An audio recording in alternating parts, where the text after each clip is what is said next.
Hello students, আশা করি তোমরা সবাই খুব ভালো আছো। আমার ইউটিউব চ্যানেলে তোমাদের সবাইকে আবার স্বাগত। আজ আমরা অ্যামোনিয়া এবং ফসফিন এই দুটো যৌগ নিয়ে এদের তুলনামূলক আলোচনা করব। তুলনামূলক আলোচনার মধ্যে এদের প্রস্তুতি, গঠনগত বৈচিত্র্য, রাসায়নিক চরিত্র এবং এদের কী করে শনাক্তকরণ করা হয় সেই সমস্ত আলোচনা আমরা রাখব। আমরা এই ভিডিওতে আলাদাভাবে অ্যামোনিয়া এবং আলাদাভাবে ফসফিনকে পড়তে পারতাম, কিন্তু তোমাদের সুবিধার জন্য যাতে তোমরা এই দুটো যৌগকে কম্পেয়ার করে পড়তে পারো বা তুলনা করে পড়তে পারো যে চরিত্রটা অ্যামোনিয়ার ক্ষেত্রে আমরা দেখছি যেরকম হচ্ছে, ঠিক সেই চরিত্রটা ফসফিনের ক্ষেত্রে কীরকম হবে, সেটা ভৌত চরিত্রের ক্ষেত্রেই বলো বা রাসায়নিক চরিত্রের ক্ষেত্রেই বলো, কীরকম হবে। যদি আমরা এই দুটো যৌগকে পাশাপাশি রেখে পড়ি তাহলে মনে রাখতেও সুবিধা এবং তোমাদের সমস্যাটা অনেকটা জায়গায় কমে যাবে। তো সেই কারণেই আমরা দুটোকে একসাথে রেখেই একই পয়েন্ট দুজনের ক্ষেত্রে তুলনামূলকভাবে স্টাডি করব। তাহলে বেশি সময় নষ্ট না করে শুরু করা যাক অ্যামোনিয়া এবং ফসফিনের তুলনামূলক আলোচনা। তো প্রথম পয়েন্ট হচ্ছে প্রস্তুতি।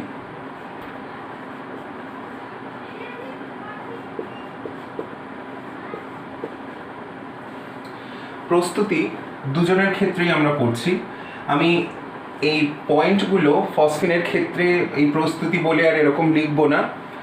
এইখানে যে পয়েন্ট আমি করব সেটা অ্যামোনিয়ার ক্ষেত্রেও দেখাবো এবং ফসফিনের ক্ষেত্রেও দেখাবো। তো অ্যামোনিয়াকে প্রস্তুত করবার জন্য অনেক রকম রিয়াকশান আছে। তার মধ্যে কমন রিয়াকশান হচ্ছে যে কোনো অ্যামোনিয়াম লবণকে যদি আমরা কোনো ক্ষারের উপস্থিতিতে বিক্রিয়া করাই, অ্যামোনিয়াম লবণকে ক্ষারের উপস্থিতিতেই যদি বিক্রিয়া করানো হয় তাহলে সেইখান থেকে অ্যামোনিয়া উৎপন্ন হবে, আর বাকি যারা রয়েছে তারা এরকমভাবে বিক্রিয়া করবে। দেখো, অ্যামোনিয়াম ক্লোরাইডের সঙ্গে ক্যালসিয়াম হাইড্রোক্সাইড বিক্রিয়া করে অ্যামোনিয়া পাওয়া গেল। এখানে তুমি ক্যালসিয়াম হাইড্রোক্সাইডের বদলে সোডিয়াম হাইড্রোক্সাইড ইউজ করতে পারো, রিয়াকশান একই হবে। সেখানে ক্যালসিয়াম ক্লোরাইডের বদলে সোডিয়াম ক্লোরাইড পাওয়া যাবে। এইটা একটা বিক্রিয়া হতে পারে। ইনফ্যাক্ট এই যে বিক্রিয়াটা আমরা দেখলাম, মানে অ্যামোনিয়াম লবণের সাথে যে একটা ক্ষারের বিক্রিয়া করে যে অ্যামোনিয়া তৈরি করা হলো, এই পদ্ধতি ল্যাবরেটরিতে ব্যবহার করা হয়। তাই আমরা এই রিয়াকশানটাকে বলবো ল্যাব মেথড বা পরীক্ষাগার প্রস্তুতি। এই ধরনের যে বিক্রিয়াগুলো আছে, পরীক্ষাগার প্রস্তুতি। সেকেন্ড আরেকটা বিক্রিয়া দেখাই। সেকেন্ড বিক্রিয়া, যে কোনো অ্যামোনিয়াম লবণকে উত্তপ্ত করো,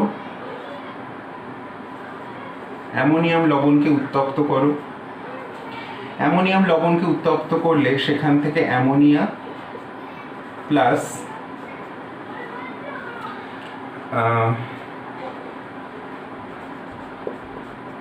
তার সাথে একটা বাই লবণ তৈরি হবে, অ্যামোনিয়া তৈরি হলো এবং তার সাথে একটা অ্যামোনিয়াম বাইসালফেট। এখানে অ্যামোনিয়াম সালফেটের বদলে যদি অ্যামোনিয়াম কার্বনেট নিয়ে উত্তপ্ত করো তাহলেও একই ঘটনা পাবে। অ্যামোনিয়াম ক্লোরাইড নিয়ে যদি উত্তপ্ত করো তাহলেও একই রিয়াকশান পাবে। ঠিক আছে, তো অ্যামোনিয়াম লবণকে উত্তপ্ত করেও আমরা অ্যামোনিয়া পেতে পারি। এখানে কিন্তু অ্যামোনিয়াগুলো সব গ্যাসীয় অবস্থায় পাওয়া যাচ্ছে। নেক্সট হচ্ছে যে কোনো ধাতব নাইট্রাইট যৌগকে, সাপোজ Mg3N2, একে যদি আর্দ্র বিশ্লেষণ করা হয়, এই বিক্রিয়াগুলোর সাথে তোমরা সবাই খুব পরিচিত। আর্দ্র বিশ্লেষণ করা হলে হাইড্রোক্সাইড যৌগ উৎপন্ন হবে এবং তার সাথে অ্যামোনিয়া উৎপন্ন হবে। হাইড্রোক্সাইড যৌগ এবং তার সাথে অ্যামোনিয়া গ্যাস উৎপন্ন হবে। রিয়াকশানটাকে ব্যালেন্স করা যাক। এখানে 2NH3, যদি এটা 3H2O করা হয় তাহলে এটা 3MgOH2 প্লাস এটা ব্যালেন্স হয়েছে কি না, এটা সম্ভবত 6 হবে। 3, হ্যাঁ এবার ঠিক আছে। এটা ছাড়াও আরেকটা খুব পরিচিত বিক্রিয়া, তোমাদের সবার কাছেই খুব পরিচিত, সেটা হলো হেবার প্রসেস। হেবার প্রসেস ব্যবহার করেও আমরা অ্যামোনিয়া প্রোডাকশন করতে পারি, তবে সেই বিক্রিয়াটা ইন্ডাস্ট্রিতে ব্যবহার করা হয় বা ইন্ডাস্ট্রিতে আমরা ওই প্রসেসের মাধ্যমে অ্যামোনিয়া প্রোডাকশন করে থাকি, যেটার নাম আমি বললাম হেবার্স প্রসেস, ইন্ডাস্ট্রিয়াল মেথড বা শিল্প পদ্ধতি।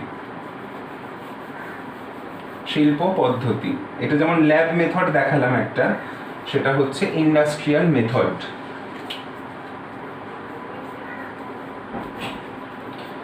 বিক্রিয়াটা আগে লিখি, তারপরে আমি দেখাচ্ছি যে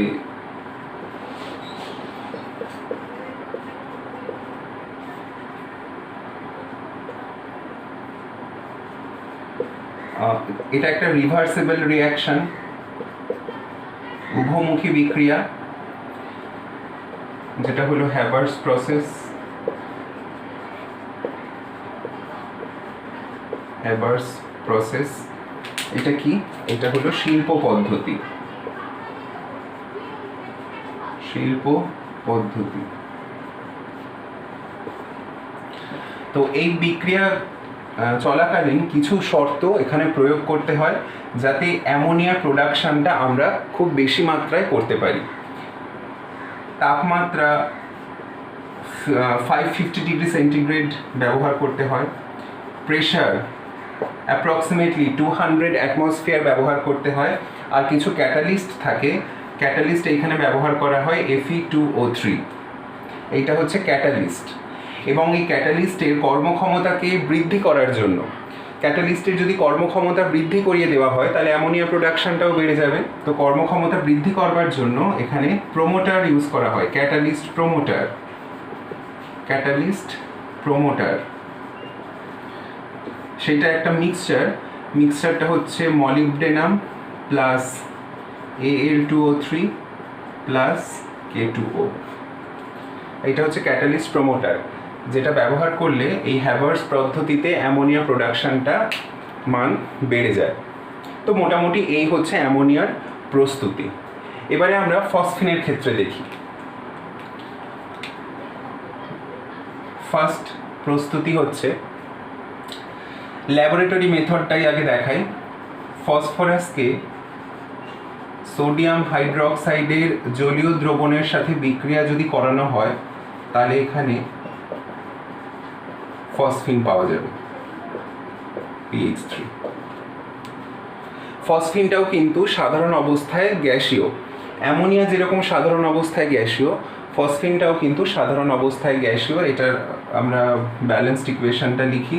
ফসফরাস তো তোমরা পড়েছো আগেই যে ফসফরাস, হোয়াইট ফসফরাস যেটা, সেটাই বেশি সক্রিয়তা দেখায়, রাসায়নিক সক্রিয়তা দেখায়। তো আমরা এখানে ওই হোয়াইট ফসফরাস ব্যবহার করলাম। আর এটা তো এটা হচ্ছে ল্যাবরেটরি প্রিপারেশন বা ল্যাব মেথড।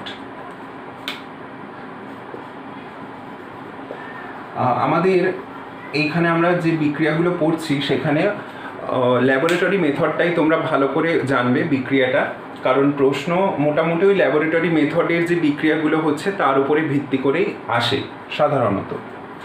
এটা ছাড়াও আরও অনেক ধরনের বিক্রিয়া আছে, যেরকম অ্যামোনিয়ার ক্ষেত্রে দেখেছি ঠিক সেই রকম ওখানেও রয়েছে।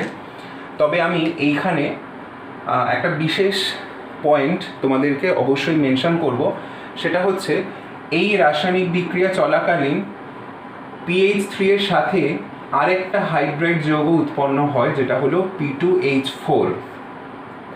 P2H4 এটা মনে রাখবে। এই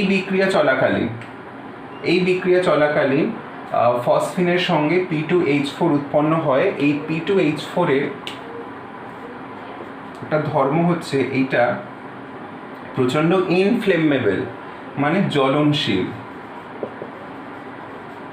জ্বলনশীল। অর্থাৎ যদি বায়ুর সংস্পর্শে চলে আসে, মানে যদি অক্সিজেনের সংস্পর্শে চলে আসে, O2 এর সংস্পর্শে এলে,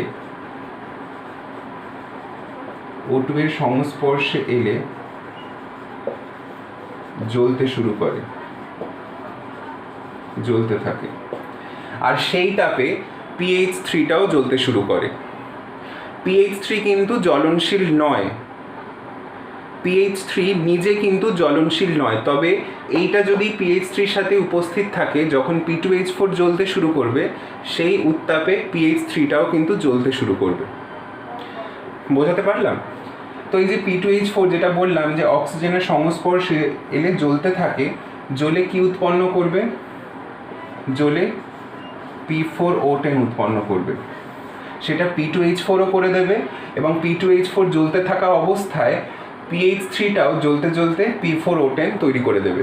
তাহলে আমরা এখানে এরকম লিখতে পারি না যে PH3 প্লাস P2H4, আর যদি এখানে O2 থাকে তাহলে এই জিনিসটা তৈরি হয়ে যাবে।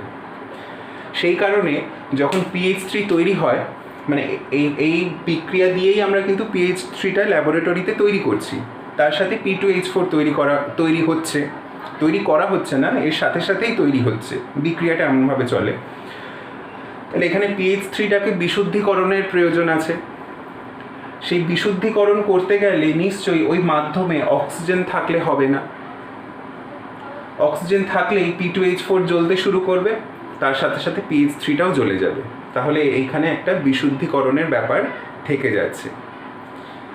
যেমন এখানে আমি বিশুদ্ধিকরণের ব্যাপার বললাম, ঠিক এই ক্ষেত্রেও কিন্তু যে অ্যামোনিয়া গ্যাস আমরা পাচ্ছি ল্যাবরেটরিতে, মনে করে দেখো আমি প্রথম একটা রিয়াকশন লিখেছিলাম যেখানে অ্যামোনিয়াম লবণকে ক্যালসিয়াম হাইড্রোক্সাইডের সাথে বিক্রিয়া করিয়ে অ্যামোনিয়া তৈরি হচ্ছে। সেখানেও কিন্তু অ্যামোনিয়ার সঙ্গে আরও আনুষঙ্গিক কিছু যৌগ তৈরি হচ্ছিল। তাহলে সেক্ষেত্রে একটা বিশুদ্ধিকরণের ব্যাপার থাকছে বা পৃথকীকরণের ব্যাপার থাকছে। তো সেইগুলো কিভাবে করা হয় সেইটা আবার দেখি। এটা এই প্রস্তুতির সাথেই রিলেটেড, তো হ্যাঁ ওটা দেখবো আমরা। তো এখানে ফসফিনের আরও কয়েকটা প্রিপারেশনের মেথড আমরা দেখে নিই, যেগুলো তোমাদের অবশ্যই জানার দরকার। তারপরে আমরা ওই পৃথকীকরণের বা বিশুদ্ধিকরণের ব্যাপারটায় আসছি।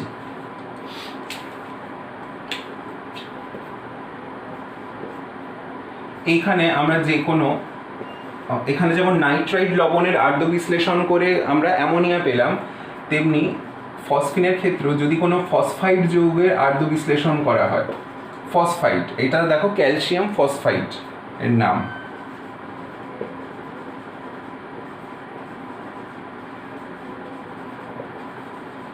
এই যৌগটার যদি আর্দ্র বিশ্লেষণ করা হয় তাহলে এখান থেকেও আমরা ফসফিন পাবো, এখান থেকেও ফসফিন পাওয়া যাবে। কত যদি করা হয় হলো কি, হ্যাঁ এইটা। আরও বিক্রিয়া আছে, আমি প্রচুর বিক্রিয়া রয়েছে, তোমাদের স্পেসিফিক কিছু ইম্পর্টেন্ট কিছু বিক্রিয়া এখানে বলে দিচ্ছি।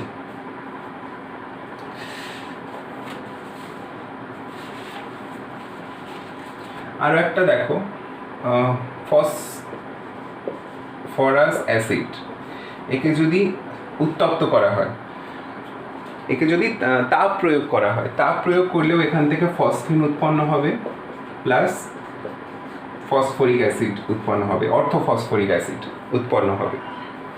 নেক্সট, এটা খুব ইম্পর্টেন্ট, এই যে রিয়াকশানটা আমি বলবো সেটা হচ্ছে যদি আমরা এই ফসফোনিয়াম আয়োডাইড একে যদি KOH এর সঙ্গে বিক্রিয়া করিয়ে দিই, এটা খুব ইম্পর্টেন্ট রিয়াকশান। এই রিয়াকশানটা অনেকবারই প্রশ্নে এসেছে। ফসফোনিয়াম আয়োডাইডকে যদি বিক্রিয়া করানো হয় এই পটাশিয়াম হাইড্রোক্সাইডের সঙ্গে, তাহলে এখান থেকে ফসফিন হবে প্লাস Ki হবে প্লাস H2O হবে।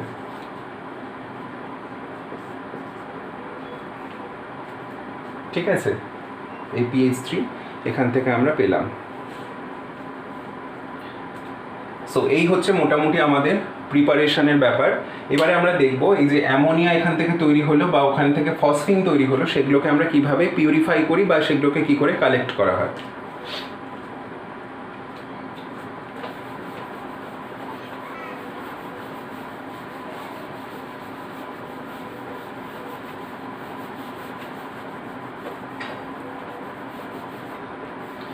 একটু এইভাবে যদি তোমরা কম্পারেটিভ স্টাডি করো, মানে এই যে তুলনামূলক আলোচনার কথা আমি যেটা বলছি সেটা যদি করো, তাহলে তোমাদের একটু মনে রাখতেও আশা করি হেল্প হবে।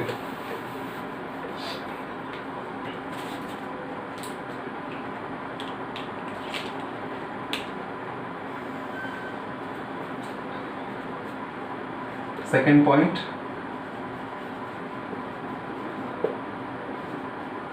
সংগ্রহ।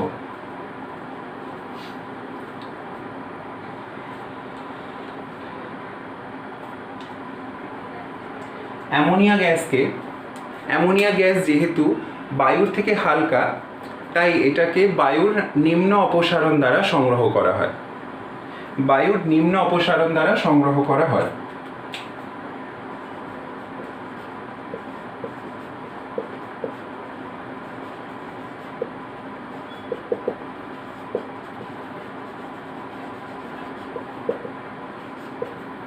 বায়ুর নিম্ন অপসারণ দ্বারা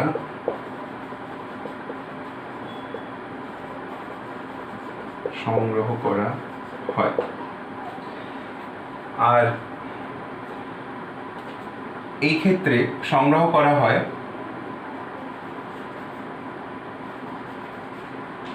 জলের নিম্ন অপসারণ দ্বারা।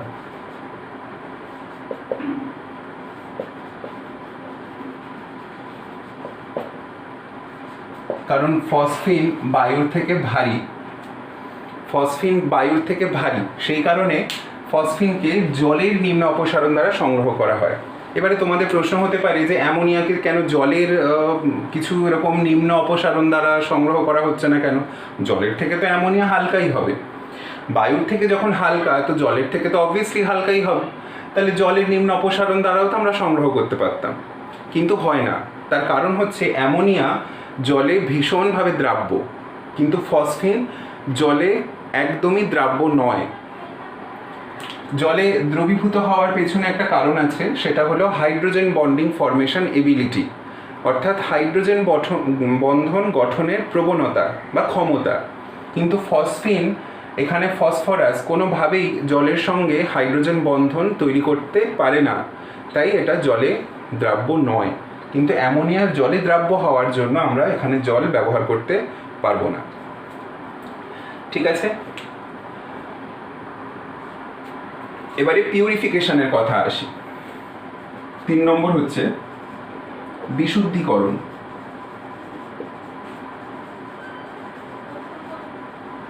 এইগুলোর ওপরে কিন্তু ছোট ছোট প্রশ্ন হতে পারে, খেয়াল রেখো। বিশুদ্ধিকরণ অ্যামোনিয়ার ক্ষেত্রে কেন করা হচ্ছে? কারণ ল্যাবরেটরি প্রিপারেশনে অ্যামোনিয়ার সঙ্গে কিন্তু জল উৎপন্ন হচ্ছিল। যদি বিক্রিয়াটা তোমরা একবার দেখো, ল্যাবরেটরি মেথডে যেটা তৈরি হয়েছিল সেখানে কিন্তু অ্যামোনিয়ার সঙ্গে জল উৎপন্ন হচ্ছিল। এবারে অ্যামোনিয়ার সঙ্গে যদি জল থাকে, অ্যামোনিয়া তো সেই জলেই দ্রবীভূত হয়ে বসে থাকবে, তাই না? তাহলে আমরা অ্যামোনিয়াকে তো শুষ্ক অবস্থায় পাবো না, অ্যামোনিয়ার একটা দ্রবণ পাবো। জলে দ্রবীভূত অবস্থায় যখন অ্যামোনিয়া থাকছে, তখন তো সেটা অ্যামোনিয়ার দ্রবণ হয়ে গেল, তাহলে তো অ্যামোনিয়া পাওয়া গেল না বিশুদ্ধভাবে বা শুষ্ক অবস্থায়। সেই কারণে বিশুদ্ধিকরণ করা হয় কিছু ডিহাইড্রেটিং এজেন্ট ব্যবহার করে। ডিহাইড্রেটিং এজেন্ট ব্যবহার করা হয়। এবার ডিহাইড্রেটিং এজেন্ট কি কি আছে? Dehydrating agent commonly concentrated H2SO4 এটা আছে, P2O5 আছে, ক্যালসিয়াম ক্লোরাইড আছে, ক্যালসিয়াম অক্সাইড আছে, এরকম অনেক ডিহাইড্রেটিং এজেন্ট রয়েছে। কিন্তু অ্যামোনিয়া তো একটা ক্ষারীয় যৌগ। এখন আমি ক্ষারীয় যৌগ হিসাবে আলোচনা এই মুহূর্তে আমি কিছু বলিনি, কিন্তু যখন আমরা হাইড্রাইড নিয়ে আলোচনা করেছিলাম, অ্যামোনিয়া, ফসফিন, আর্সাইন এগুলো নিয়ে যখন আলোচনা করেছিলাম, তখন কিন্তু বলেছিলাম যে অ্যামোনিয়া তীব্র ক্ষারীয়, তারপর ক্ষারকীয়তা ফসফিন থেকে আরও কমে যাচ্ছে, তাই তো? ফসফিন থেকে বিসমোথাইন পর্যন্ত আরও কমে যাচ্ছে। তো অ্যামোনিয়া একটা ক্ষারীয় যৌগ, তো ক্ষারীয় যৌগের সঙ্গে নিশ্চয়ই আম্লিক যৌগের বিক্রিয়া হয়ে যাবে, H2SO4 যখন আমি ব্যবহার করব শুষ্ককরণের জন্য, তখন অ্যামোনিয়ার সঙ্গে H2SO4 বিক্রিয়া হয়ে লবণ তৈরি হয়ে যাবে, অ্যামোনিয়াম সালফেট। P2O5 ও একটা আম্লিক অক্সাইড, এর সাথেও বিক্রিয়া করে অ্যামোনিয়াম ফসফেট হয়ে যাবে, এটাও ব্যবহার করা সম্ভব নয়। ক্যালসিয়াম ক্লোরাইড ব্যবহার করে দেখা গেছে এর সাথেও একটা যৌগ গঠন করে নেয়, মানে ক্যালসিয়াম ক্লোরাইড ব্যবহার করে শুষ্ককরণ করতে গিয়ে দেখা যাচ্ছে যে অ্যামোনিয়াকে এইটাই অ্যাবজর্ব করে নিচ্ছে, ক্যালসিয়াম ক্লোরাইড শোষণ করে নিয়ে একটা যৌগ গঠন করে ফেলছে, তো অ্যামোনিয়া গ্যাস পাওয়া যাচ্ছে না। একমাত্র ক্যালসিয়াম অক্সাইড এই যৌগটাই দেখা গেছে এটাও একটা ক্ষারীয় যৌগ, আর অ্যামোনিয়াও একটা ক্ষারীয় যৌগ, তাহলে ক্ষারীয় যৌগের সঙ্গে ক্ষারীয় যৌগের বিক্রিয়া হওয়া সম্ভব নয়। এ কী করে, অ্যামোনিয়ার মধ্যে যে জলীয় অংশটা আছে, ওয়াটার যেটা আছে, সেই ওয়াটারের সঙ্গে এটা বিক্রিয়া করবে, বিক্রিয়া করে এখান থেকে ক্যালসিয়াম হাইড্রোক্সাইড উৎপন্ন করবে, আর এদিকে ক্যালসিয়াম হাইড্রোক্সাইড উৎপন্ন করে সেটা অধক্ষিপ্ত হয়ে গেল, আর বাকি যে অ্যামোনিয়াটা, সেই অ্যামোনিয়াটা আমরা আলাদা একটা পাত্রে সংগ্রহ করে নিলাম, নিয়ে অ্যামোনিয়া গ্যাসকে আমরা স্টোর করে নিলাম। এইভাবে আমরা অ্যামোনিয়া তৈরি হওয়ার সময় যে জলীয় অংশটা থাকে তাকে এই ক্যালসিয়াম অক্সাইড ব্যবহার করে অপসারিত করতে পারি। ঠিক আছে, ওকে, এটা গেল। এবারে আমরা এখানে দেখি যে ফসফিনকে কিভাবে বিশুদ্ধিকরণ করা হয়। দেখো, ফসফিন তৈরি হওয়ার সময় আমি আগেই বললাম যে এর সাথে P2H4 তৈরি হয়, রাইট? এবার এই যে P2H4 যেটা, প্রথমত ফসফিন উৎপন্ন করবার সময় যে বিক্রিয়াটা তোমাদের ল্যাবরেটরি মেথড হিসাবে দেখালাম, সেইখানে CO2 গ্যাস ব্যবহার করা হয়, CO2 গ্যাস ব্যবহার করা হয়।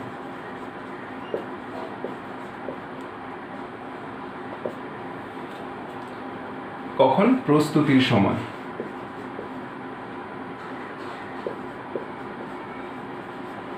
প্রস্তুতির সময়, ঠিক আছে। CO2 গ্যাস ব্যবহার করলে কি হবে, মানে ওই CO2 গ্যাসের যে অ্যাটমসফিয়ারটা থাকবে, অর্থাৎ বিক্রিয়া পাত্রের মধ্যে যে CO2 গ্যাসটাকে যদি ভরিয়ে দেওয়া হয়, তাহলে CO2-র সাথে এই ফসফিন বা এই P2H4 মানে ডাইফসফিন, এইটা তো কোনোভাবে বিক্রিয়া করতে পারবে না, কারণ CO2 গ্যাস দহনে সহায়ক নয়, অর্থাৎ এই গ্যাসগুলো কোনোভাবে বিক্রিয়া করতে পারছে না। তো সেইভাবে এই গ্যাসগুলো তৈরি হলো, গ্যাসগুলোকে জলের নিম্ন অপসারণ দ্বারা কালেক্ট করা হলো, কালেক্ট করে এই গ্যাসগুলোকে কি করা হচ্ছে, HI এর সাথে বিক্রিয়া করানো হলো, HI এর সাথে বিক্রিয়া করানো হলো।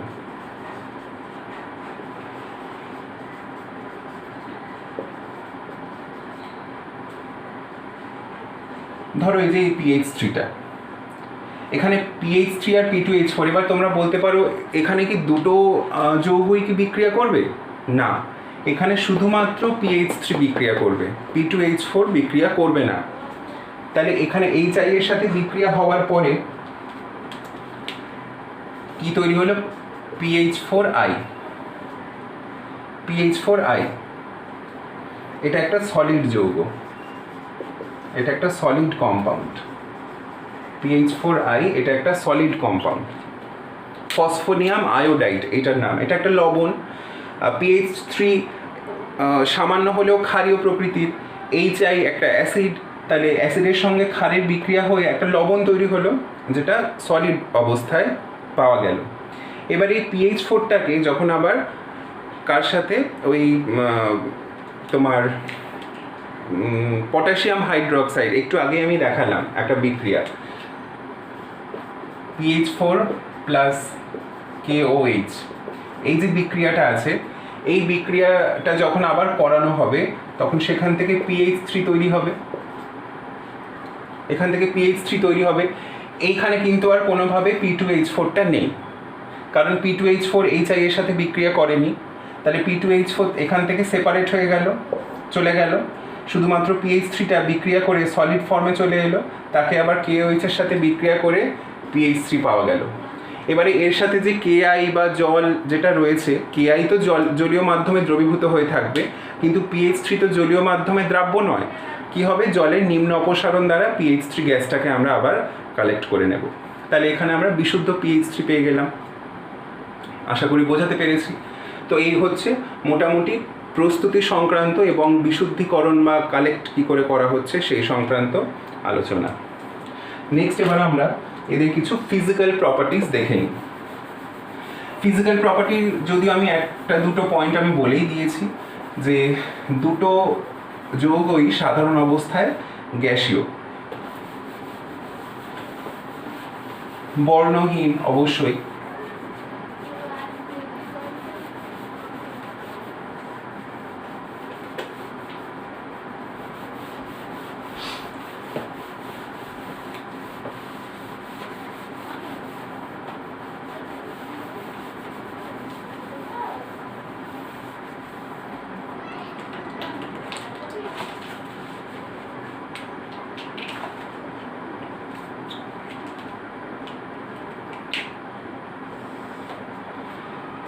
তো নেক্সট আমাদের পয়েন্ট হচ্ছে 4 নম্বর হবে সম্ভবত, physical properties. Physical properties, physical property এটা হচ্ছে বর্ণহীন,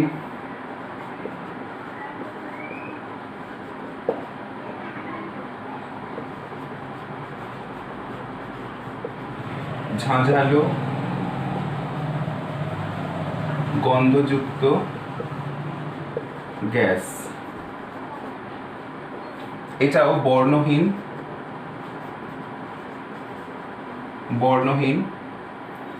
বিষাক্ত গ্যাস। বিষাক্ত গ্যাস এটা বায়ুর থেকে হালকা আর এটা বায়ুর থেকে ভারী। ওই কথাটা আমি আর লিখছি না, বায়ুর থেকে হালকা, বায়ুর থেকে ভারী, ওগুলো তোমরা ওই ধরনের কথা ছোটোবেলায় পড়েছো, এইগুলোও পড়েছো যদিও। যাই হোক, আর 3 নম্বর মানে নেক্সট পয়েন্ট হচ্ছে যে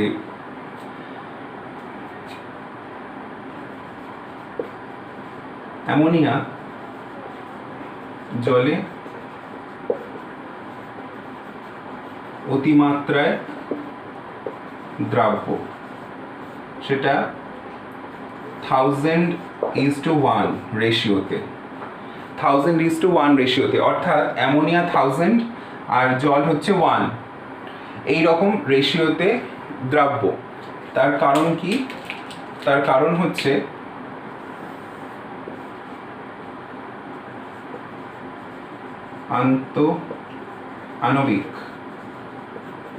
আন্তঃআণবিক H বন্ধন। আন্তঃআণবিক H বন্ধনের জন্যই এই দ্রাব্যতাটা আমরা দেখতে পাই। কিন্তু ফসফিন কিন্তু জলে অদ্রাব্য। কিছু জৈব দ্রাবকে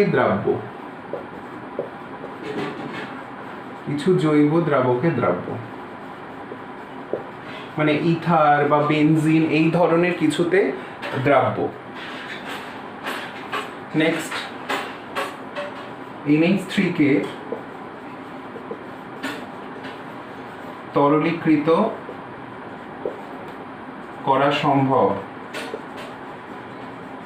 NH3 কে তরলীকৃত করা সম্ভব, এখানে সম্ভব নয়।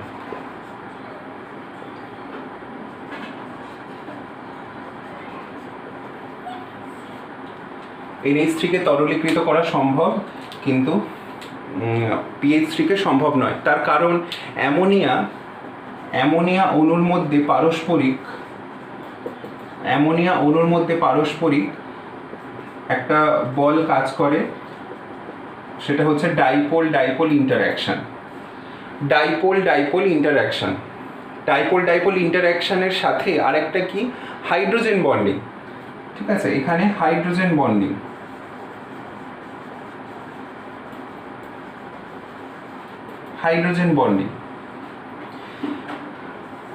ইন্টারমলিকিউলার হাইড্রোজেন বন্ডিং। আর এই ক্ষেত্রে এই ক্ষেত্রে মূলত যে ফোর্সটা কাজ করে সেইটা হচ্ছে ভ্যান ডার ওয়ালস ফোর্স, মানে PH3 ক্ষেত্রে। আমি PH3টা এখানে বোধহয় মুছে দিয়েছি ভুল করে। PH3 ক্ষেত্রে ডাইপোল ফোর্স অপেক্ষা ভ্যান ডার ওয়াল ফোর্সটার প্রবণতা বেশি দেখা যায়। তো সেই কারণে সেখানে আর হাইড্রোজেন বন্ডিং এখানে থাকে না। তো এখানে আমি লিখতে পারি যে কোনো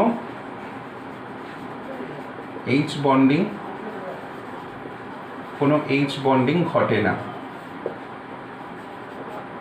সেই কারণে এক্ষেত্রে অ্যাসোসিয়েশন হওয়া সম্ভব নয় বা একত্রিত হওয়া সম্ভব নয়, তাই জন্য একে তরলীকৃত করাও সম্ভব নয়।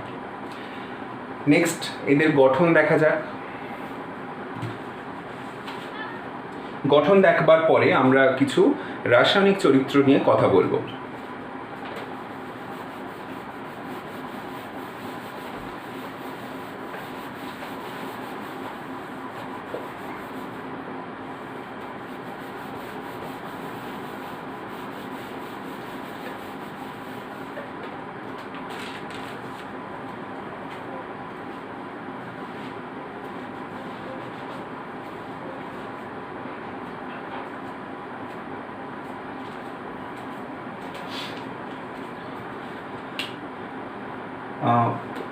স্ট্রাকচার।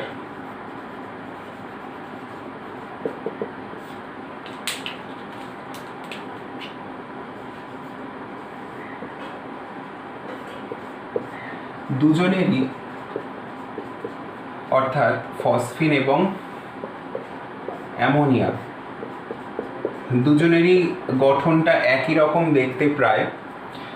তবে এদের ক্ষেত্রে আমরা জানি যে অ্যামোনিয়ার ক্ষেত্রে নাইট্রোজেন sp3 সংকরায়িত, কিন্তু এখানে ফসফরাসের ক্ষেত্রে এটা p3 অবস্থায় থাকে। এই p আর এই p কিন্তু আলাদা। এই pটা হচ্ছে অরবিটাল, p3 অবস্থায় থাকে। কেন থাকে সেইটা আমি যখন হাইড্রাইড পড়িয়েছিলাম তখন পুরো ডিটেলসে আলোচনা করেছি। তোমরা চাইলে সেই ভিডিওটা দেখে নিতে পারো, তাহলে বুঝতে পারবে। আমি এখানে আর নতুন করে বলবো না। এটা sp3 এবং এটা p3, যার ফলে এদের যে বন্ড অ্যাঙ্গেলের মান আলাদা পাওয়া যায়।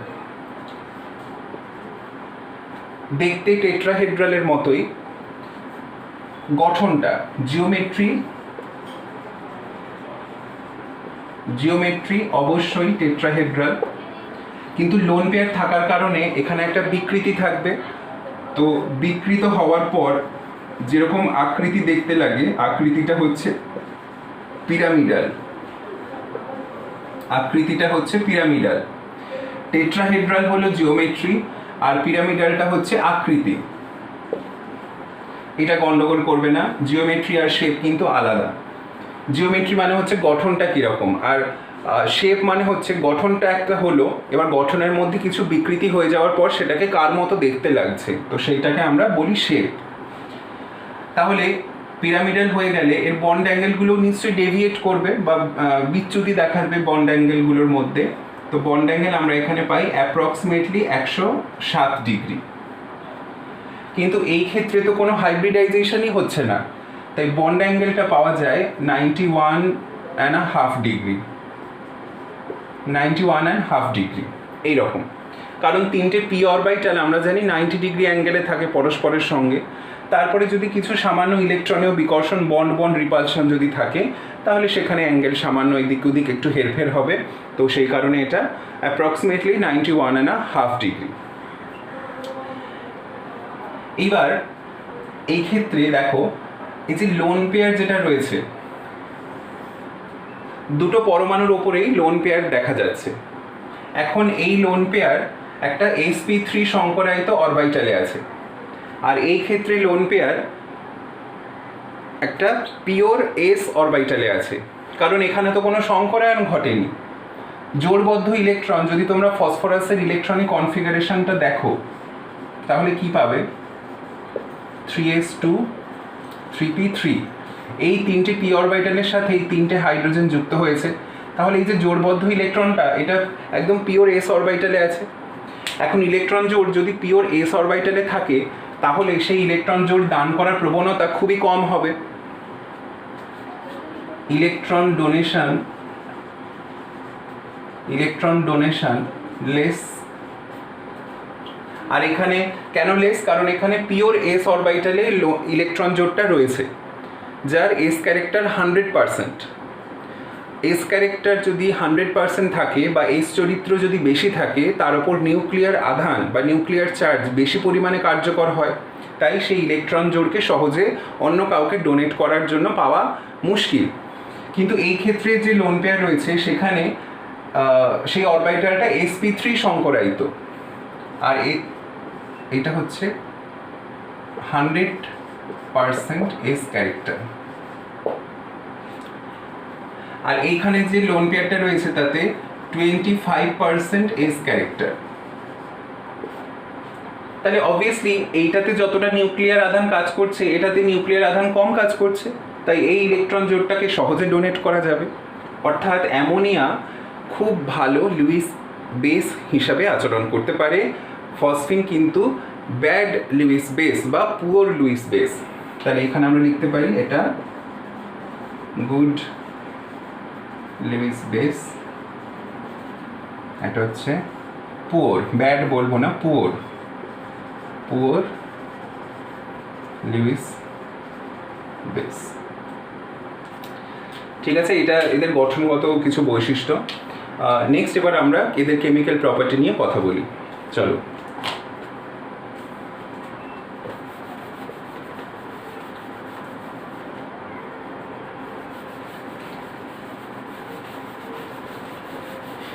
এদের কেমিক্যাল প্রপার্টি অনেক কিছু রয়েছে। আমরা সমস্ত কেমিক্যাল প্রপার্টি নিয়ে বিস্তারিত আলোচনা করব না, কারণ সেইগুলো আমাদের অনার্স লেভেলের পড়াশোনাতে করানো হয়। এই ক্লাস 12-এ তোমাদের যেটুকু দরকার আমি সেইটুকু এখানে ইম্পর্টেন্ট বিষয় অবশ্যই সেইগুলো বলে দেব। আর তার সাথে তো তোমরা কোয়েশ্চেন্স তো ফলো করবেই, কারণ কোন ইনঅর্গ্যানিকের একটা বিষয় হচ্ছে এখানে তোমরা যেহেতু থিওরিটিক্যাল পোর্শনটা এই ক্ষেত্রে বেশি আর একটু কনসেপচুয়াল বিষয় রয়েছে, তোমাদের এই বিষয়গুলোকে একটু ব্যাখ্যামূলক পদ্ধতিতে যেহেতু লিখতে হয়, তাই লেখার ওপর একটু গুরুত্বটা বেশি দিতে হবে। রিয়াকশানস যেগুলো হচ্ছে সেইগুলো তোমাদেরকে একটু মেমোরাইজ করতে লাগবে। আর এই সমস্ত যে আমি মানে কনসেপ্টের বিষয় যেগুলো বলছি, যে এই কারণে এখানে এই ঘটনা হচ্ছে বা এই কারণে এই ঘটনা হচ্ছে, সেটা একটু তোমাদেরকে কনসেপ্ট তৈরি করতে হবে, আর বাকিগুলো একটু মেমোরাইজ করার ব্যাপার থাকে। এবার প্রশ্ন যেরকম পাবে সেই হিসাবে তোমরা আনসার করবে। তো নেক্সট আমাদের হচ্ছে কত নম্বর পয়েন্টটা, 6 নম্বর, এটা হচ্ছে chemical properties।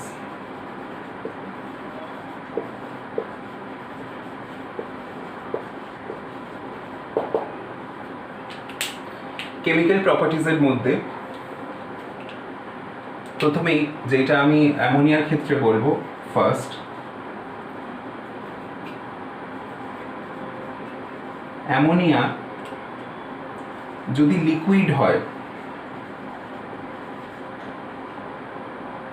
লিকুইড যদি থাকে,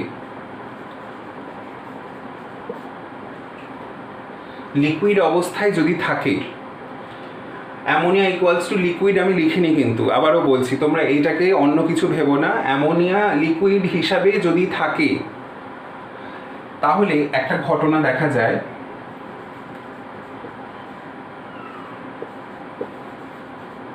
NH2 প্লাস সরি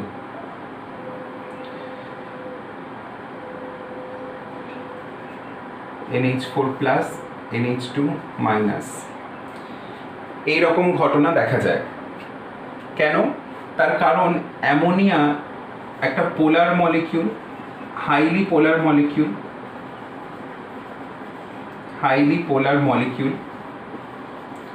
পোলার মলিকিউল হওয়ার কারণেই এরকম হতে পারে যে একটা অ্যামোনিয়া থেকে না হাইড্রোজেন একটা অপসারিত হয়ে গেল এবং সেই হাইড্রোজেনটা আরেকটা অ্যামোনিয়া মলিকিউল গ্রহণ করে নিল। এরা নিজেদের মধ্যেই একটা আয়োনাইজেশন প্রসেস চালাতে পারে। সেটা কখন? লিকুইড অবস্থায় থাকলে, দ্রবণ অবস্থায় নয়। কিন্তু এখানে আমি অ্যামোনিয়া সলিউশন বলিনি, আমি বলেছি অ্যামোনিয়া লিকুইড। যেখানে শুধুমাত্র অ্যামোনিয়াই রয়েছে, অন্য কেউ নেই।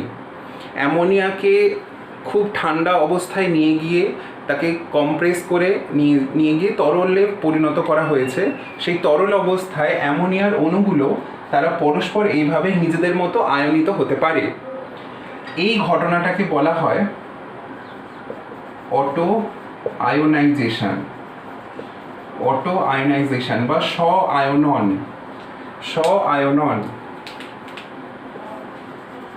স্ব-আয়নন মানে নিজে নিজেই আয়নিত হচ্ছে, অন্য কোনো ফ্যাক্টর বা অন্য কোনো কারণ দরকার হচ্ছে না। স্ব-আয়নন বলা হয়। এবার আয়ননটা কোন আয়নের মাধ্যমে, মানে আয়ননের ফলে কোন আয়নের রিপ্লেসমেন্ট হচ্ছে বা কোন আয়নের চেঞ্জ হচ্ছে? হাইড্রোজেন আয়নের। এই যে অ্যামোনিয়া থেকে কোন আয়নটা বেরোলো? H+ আয়নটা বেরোলো এবং সেই H+ আয়নটা অন্য আরেকটা অ্যামোনিয়া মলিকিউলে যুক্ত হয়ে গেল। তাহলে H+ আয়নকে আমরা কি বলি? প্রোটন বলি। তো এইটাকে বলা হয় অটো প্রোটোলিসিস। অটো প্রোটোলিসিস, অটো আয়োনাইজেশন আর অটো প্রোটোলিসিস, প্রোটন থেকে প্রোটোলিসিস এই কথাটা এসেছে। কিন্তু এটা pH3 ক্ষেত্রে দেখা যাবে না। pH3 ক্ষেত্রে এই ঘটনা হয় না, কারণ pH3 লিকুইড করা যায় না প্রথমত। এবার লিকুইডে না আসলে এই ধরনের ঘটনা আমরা দেখতে পাবো না, কারণ এরা তো গ্যাসীয় অবস্থায় আছে। এরা গ্যাসীয় অবস্থায় থাকলে কণাগুলো তো পরস্পর অনেক দূরে দূরে রয়েছে। অনেক দূরে দূরে থাকলে একজন যদি প্রোটনটাকে রিলিজও করে, অন্য আরেকজন সে তো অনেক দূরে আছে, সে গ্রহণ করবে কি করে? তো সেই হিসাবেই এখানে অটো প্রোটোলিসিস বা অটো আয়োনাইজেশনের কোনো ঘটনা এর ক্ষেত্রে আমরা দেখতে পাই না। আর এই ঘটনার জন্যই, এই অটো প্রোটোলিসিস বা অটো আয়োনাইজেশনের ঘটনার জন্যই কোনো ধাতুকে যদি অ্যামোনিয়ার মধ্যে, তরল অ্যামোনিয়া অবশ্যই, অ্যামোনিয়া দ্রবণ নয়, তরল অ্যামোনিয়ার মধ্যে যদি কোনো ধাতু যোগ করা হয়, সেই ধাতুটা খুব সহজেই দ্রবীভূত হয়ে যেতে পারে।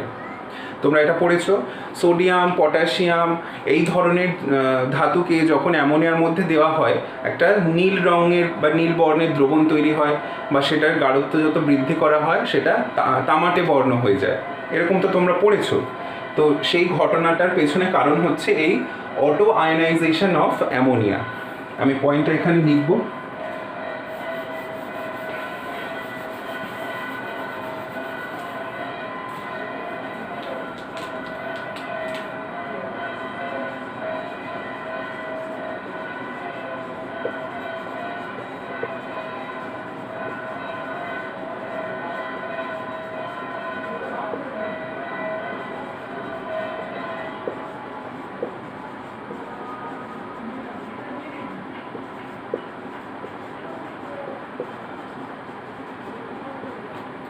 দ্রবীভূত হয়ে যায়। তোমরা কিছু রিয়াকশন করেছো না? রিয়েজেন্ট হিসাবে লিকুইড অ্যামোনিয়া ব্যবহার করো, বার্চ রিডাকশন, যেখানে লিথিয়াম ইন লিকুইড অ্যামোনিয়া বা সোডিয়াম ইন লিকুইড অ্যামোনিয়া, এই সমস্ত তো করেছো। তো সেখানে তার অর্থটা কি? ওই ধাতুগুলো তরল অ্যামোনিয়াতে দ্রবীভূত হয়ে যাচ্ছে। আর দ্রবীভূত হওয়ার পেছনে কি বললাম? এই কারণটা। আর এইখানে কেন হচ্ছে না আমি লিখি pH3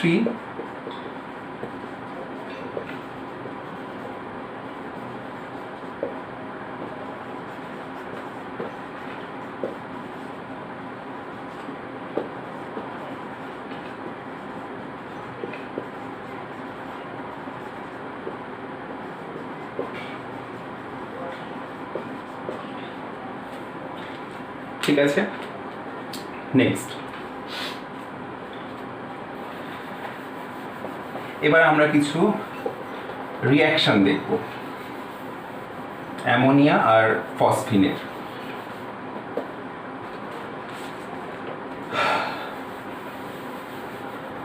ইম্পর্টেন্ট কিছু রিয়াকশন অবশ্যই।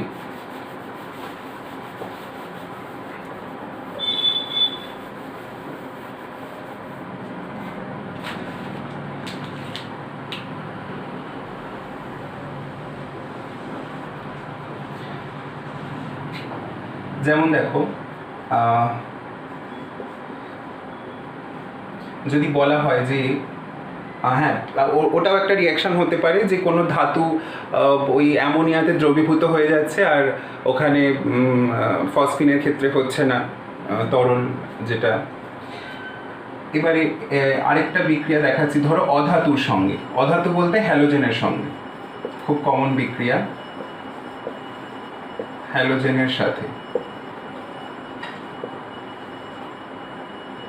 হ্যালোজেনের সাথে যদি বিক্রিয়া করানো হয় তাহলে অ্যামোনিয়ার ক্ষেত্রে দু রকম দেখা যায়। এক হচ্ছে ধরো ক্লোরিনের সাথে বলছি, ক্লোরিন প্লাস অ্যামোনিয়া, এটা 1 নম্বর, 2 নম্বর ক্লোরিন প্লাস অ্যামোনিয়া। দুটো ঘটনা হতে পারে, এক ক্লোরিন বেশি মানে হ্যালোজেন বেশি, এখানে ক্লোরিনের বদলে ব্রোমিন, আয়োডিন যা খুশি ব্যবহার করতে পারো, ক্লোরিন বেশি। আবার একটা কেস হতে পারে অ্যামোনিয়া বেশি, এইটা আমি লিখছি অতিরিক্ত,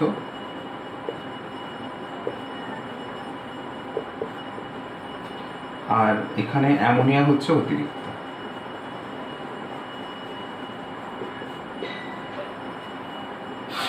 ক্লোরিন যদি অতিরিক্ত থাকে তাহলে সেক্ষেত্রে যে বিক্রিয়াটা হয়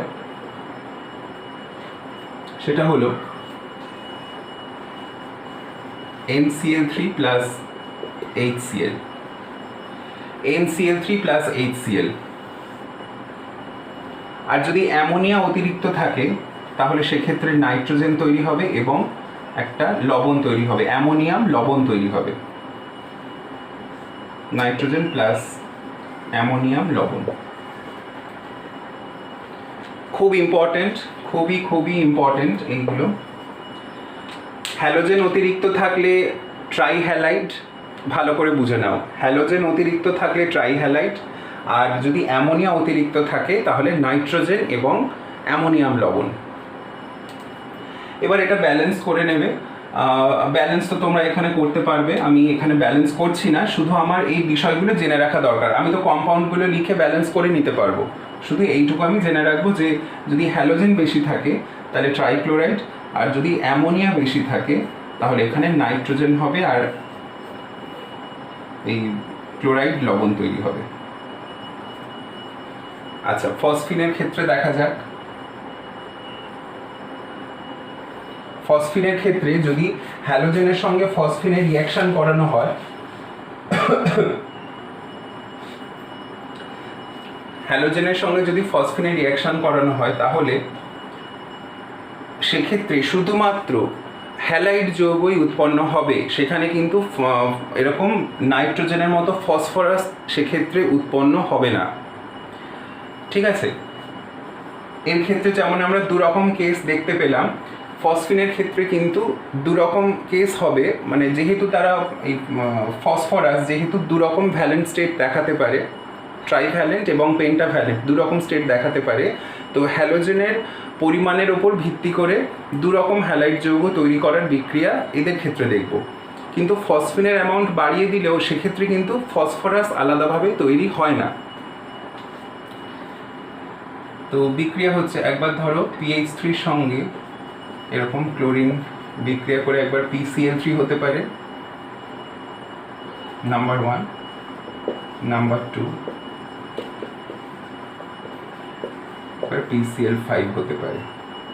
এবারে অনুপাতটা সেভাবে চেঞ্জ করতে হবে, এখানে তো 3Cl করলে এদিকে 3HCl, এটা যদি 5 করা হয়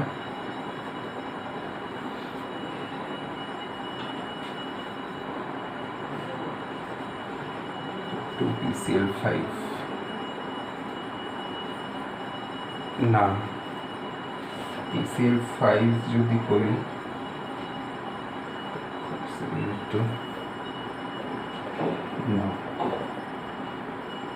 হ্যাঁ, এটা 4 করে দাও, 4 করলে এটা 3HCl হবে।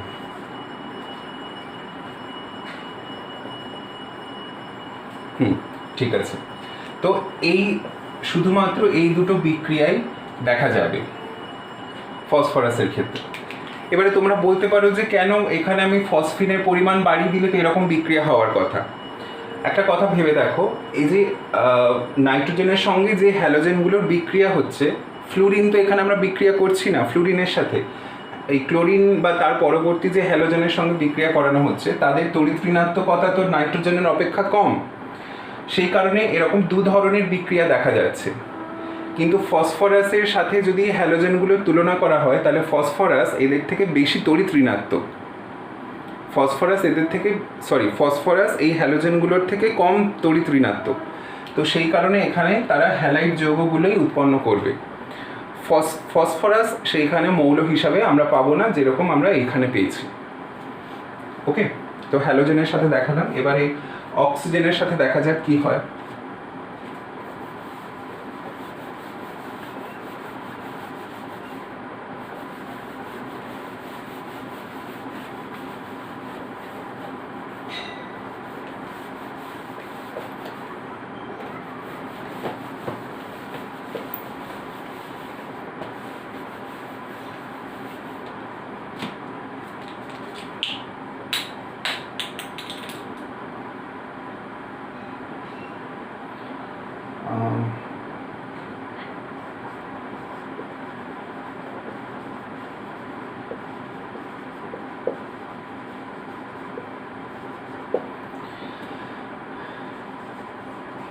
অ্যামোনিয়াকে যদি অক্সিজেনের সাথে উত্তপ্ত করা হয় বা অক্সিজেনের উপস্থিতিতে বিক্রিয়া করা হয় তাহলে এখানে নাইট্রিক অক্সাইড হবে আর ওয়াটার হবে, নাইট্রিক অক্সাইড হবে আর ওয়াটার হবে।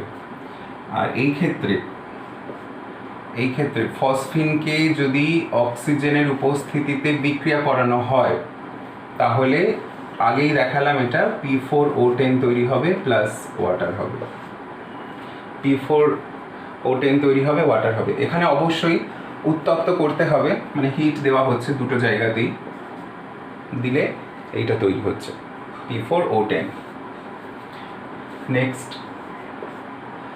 ধরো কোনো ট্রানজিশন মেটাল সল্টের দ্রবণের সঙ্গে বিক্রিয়া করাচ্ছে,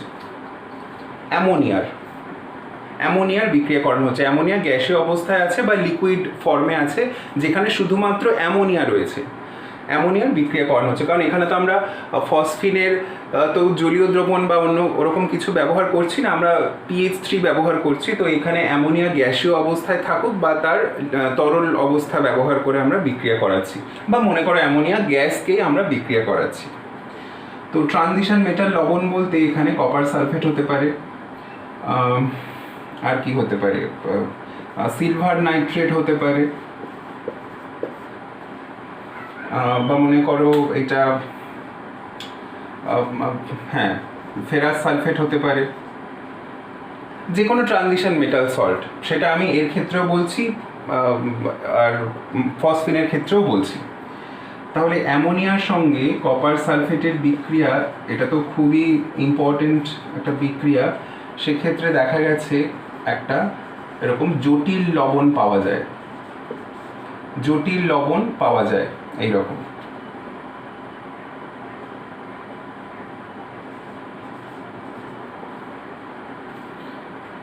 ব্লু কালারের জটিল লবণ। ঠিক একইভাবে সিলভার নাইট্রেটের সঙ্গেও যদি আমরা বিক্রিয়া করাই, সিলভার নাইট্রেটের সাথে অ্যামোনিয়ার যদি বিক্রিয়া করাই তাহলে এক্ষেত্রেও দেখা গেছে এরকমভাবে একটা পাওয়া যায়।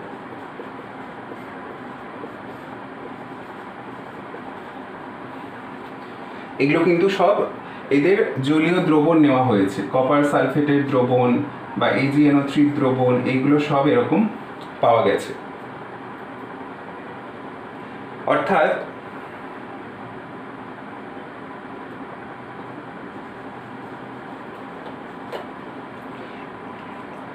এরকম কিছু জটিল যৌগ এদের ক্ষেত্রে পাওয়া যায়।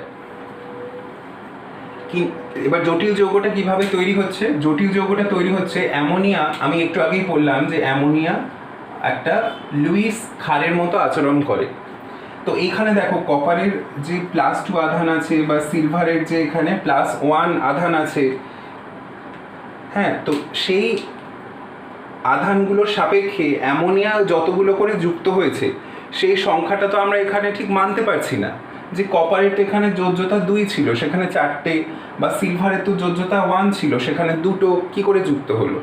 তো এখানে ওই অ্যামোনিয়া তার ইলেকট্রন জোড় দান করে কোঅর্ডিনেশন তৈরি করেছে, অর্থাৎ অসমযোজী বন্ধনের মাধ্যমে এদেরকে ইলেকট্রন দান করছে, ইলেকট্রন দান করে তাদের সাথে একটা অ্যাটাচমেন্ট তৈরি করেছে। তো এইগুলোকে ওই জন্য বলা হয় জটিল যৌগ, এবং তাদের স্পেসিফিক কিছু বর্ণ থাকে, আর তারা দ্রবণে ওরকম কেউ অধক্ষিপ্ত হতে পারে বা দ্রবণটা বর্ণময় করে দিয়েও দ্রবণে থাকতে পারে। তো এই হলো অ্যামোনিয়ার সঙ্গে এই সমস্ত ধাতব লবণের জলীয় দ্রবণের যে বিক্রিয়া সেইটা। এবারে ফসফিনের ক্ষেত্রে দেখা যাক এইরকম ধরনের জটিল কিছু তৈরি করতে পারে কিনা, জটিল লবণ টাইপের। তো নাম্বার ডি, ধরো কপার সালফেটের সঙ্গেই বিক্রিয়া করানো হচ্ছে, কপার সালফেট প্লাস ফসফিন। এই ক্ষেত্রে দেখা গেছে Cu3P2.CuSO4 এরকম একটা অদ্রাব্য যৌগ উৎপন্ন করে প্রথমে। এই অদ্রাব্য যৌগটা প্রথমে তৈরি হবে, ঠিক আছে। এবারে এই অদ্রাব্য যৌগটাই পরে আবার বিক্রিয়া করে এখান থেকে ধাতব কপারকে অধক্ষিপ্ত করবে, ধাতব কপার অধক্ষিপ্ত হবে।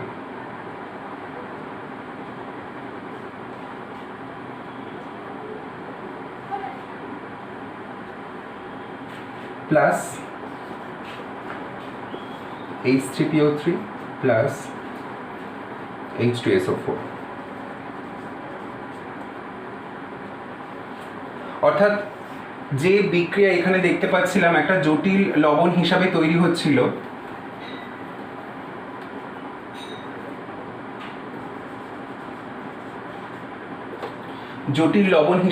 হচ্ছিল, এইখানে কিন্তু কোনো রকম জটিল লবণ তৈরি হচ্ছে না।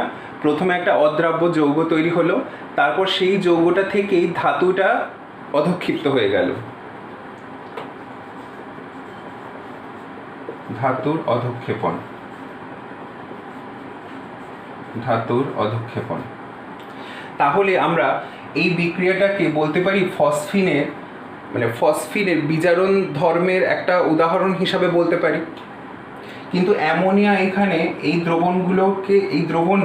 যে লবণের যে জলীয় দ্রবণ আছে সেই লবণগুলোকে কিন্তু বিজারিত করছে না।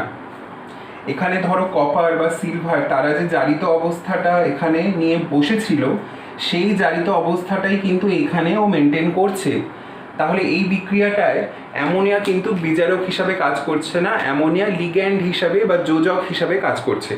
কিন্তু ফসফিনের ক্ষেত্রে ওই সেম যৌগগুলো নিয়ে যদি বিক্রিয়া করানো হয় তাহলে দেখা যাচ্ছে সেইখানে ওই ধাতুর লবণ থেকে ধাতুকে অধক্ষিপ্ত করছে, অর্থাৎ ধাতুকে বিজারিত করে দিচ্ছে। তাহলে এই বিক্রিয়াটাকে আমরা ফসফিনের বিজারণ বিক্রিয়া হিসাবে বলতে পারি।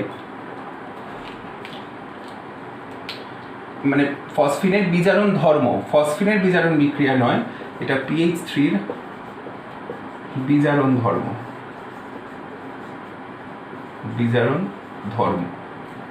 অ্যামোনিয়ারও অবশ্যই বিজারণ ধর্ম আছে, কিন্তু এই ক্ষেত্রে বিজারণ ধর্মটা আমরা দেখছি না, কিন্তু ফসফিন এই ক্ষেত্রেও বিজারণ ধর্মটা দেখাচ্ছে।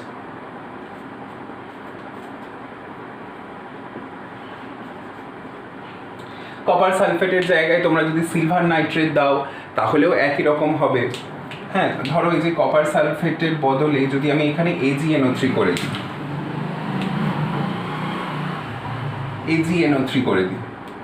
AgNO3 করলে এখানে হবে Ag3P.AgNO3। এখানেও ঠিক একই রকম ভাবে কপারের জায়গায় সিলভার অধক্ষিপ্ত হবে, আর এটা হবে H2SO4 হবে না, যেহেতু এখানে নাইট্রেট আছে, এটা হয়ে যাবে HNO3।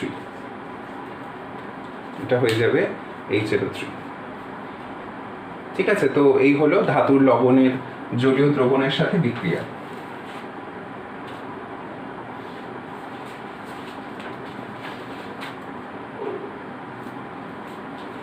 নেক্সট দেখো,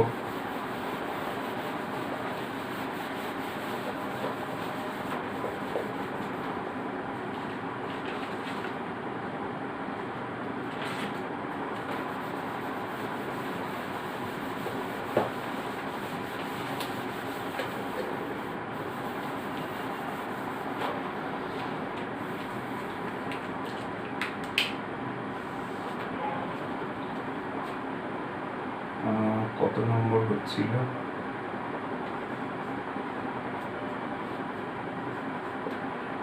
HX এর সাথে, HX এর সাথে, HX মানে হ্যালোজেন অ্যাসিডের সাথে। তো অ্যামোনিয়ার সঙ্গে যদি আমরা HX বিক্রিয়া করাই, HX মানে মনে করো HCl, HCl এর সঙ্গে যদি বিক্রিয়া করে তাহলে কি হবে, NH4X। অর্থাৎ এরকম তোমরা একটা পড়েছো না যে দুটো গ্যাসীয় যৌগ মিলে একটা কঠিন যৌগ উৎপন্ন করবে, দুটো গ্যাসীয় যৌগ মিলে একটা কঠিন যৌগ উৎপন্ন করবে। দেখো অ্যামোনিয়াও এখানে গ্যাস, HClও গ্যাস, সেটা বিক্রিয়া করে NH4Cl যেটা একটা কঠিন যৌগ উৎপন্ন করছে, এরকম একটা বিক্রিয়া পেতে পারো। ঠিক একইভাবে ফসফেনের ক্ষেত্রেও সেরকম বিক্রিয়া দেখা যায় যে PH3 প্লাস HI দিলে PH4I একটা কঠিন যৌগ উৎপন্ন হচ্ছে।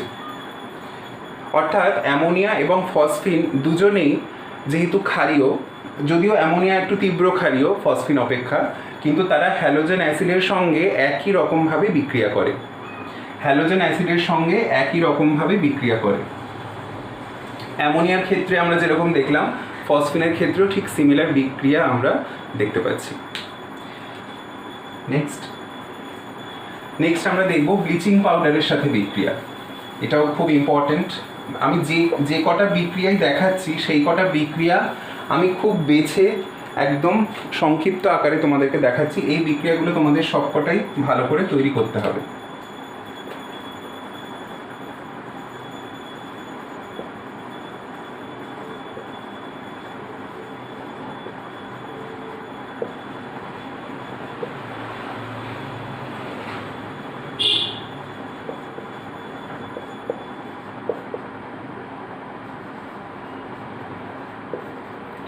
ব্লিচিং পাউডারের সাথে বিক্রিয়া করে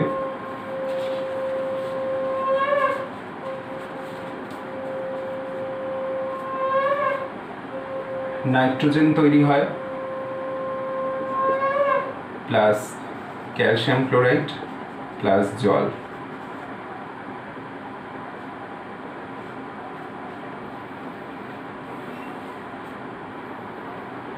এটা আশা করি দেখতে পাচ্ছ, আমি H2O লিখেছি। এইখানেও আমরা ঠিক একইভাবে দেখব PH3 প্লাস CaOCl এইটা করে P4 plus CaCl2 plus H2O।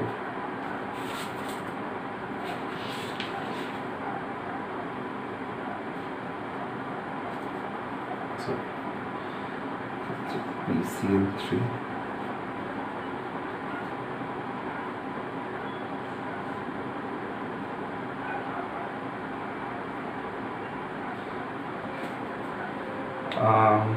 আচ্ছা এক মিনিট, PCl3 হলে এখানটায় তৈরি হবে না, ওয়াটার তো আমি দিচ্ছি, এইখানে কি করে অ্যামোনিয়া আর ওদিকে দেওয়া হয়, তো ব্যালেন্স করলে PCl3 CaOH2 হবে আর তার সাথে HCl হবে। হ্যাঁ, এইটা একটু বিক্রিয়াটা অন্যরকম ভাবে হচ্ছে, একই রকম হচ্ছে না, একটু অন্যভাবে হচ্ছে। তো ব্লিচিং পাউডারের সাথে অ্যামোনিয়ার যদি বিক্রিয়া হয় তাহলে সেক্ষেত্রে নাইট্রোজেন গ্যাস পাবো, আর ফসফিনের সঙ্গে যদি ব্লিচিং পাউডারের বিক্রিয়া করানো হয় তাহলে এখান থেকে PCl3 পাবো।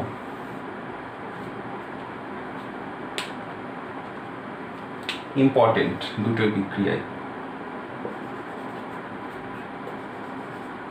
দুটো আলাদা রকমভাবে বিক্রিয়া হচ্ছে। এখানে আমরা নাইট্রোজেন গ্যাস পাচ্ছি, এখানে ঠিক একইভাবে ফসফরাস তৈরি হওয়ার কথা ছিল যদি দুটোর ধর্ম একই হয়, কিন্তু দেখা যাচ্ছে ফসফিনের ক্ষেত্রে আমরা PCl3 পাচ্ছি। সো সেই কারণে এই দুটো বিক্রিয়া একটু ইম্পর্টেন্ট আছে। তো বিক্রিয়া দুটো ভালো করে একটু তৈরি করবে। আর আমরা তাহলে এবারে নেক্সট কেমিক্যাল প্রপার্টিজ নিয়ে তো কথা বললাম, এবারে আমরা একটু দেখব যে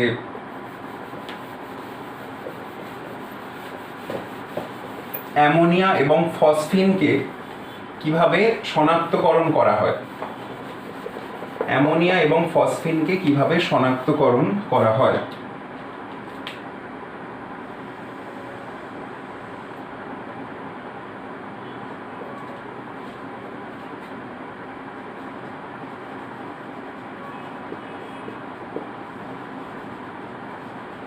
identification.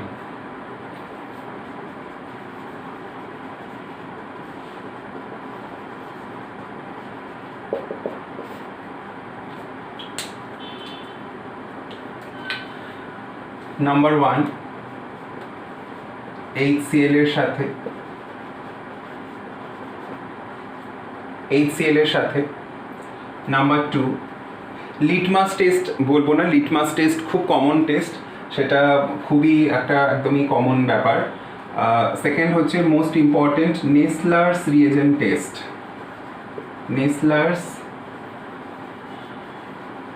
Reagent test. Nesler's reagent test. Number C, mercuric nitrate test. Mercuric nitrate test. আরেকটা আছে ওই প্ল্যাটিনিক অ্যাসিড ব্যবহার করে বিক্রিয়া করানো হয়, সেটাও রয়েছে। মোটামুটি তিনটে জেনে রাখলে তোমাদের কাজ চলে যাবে।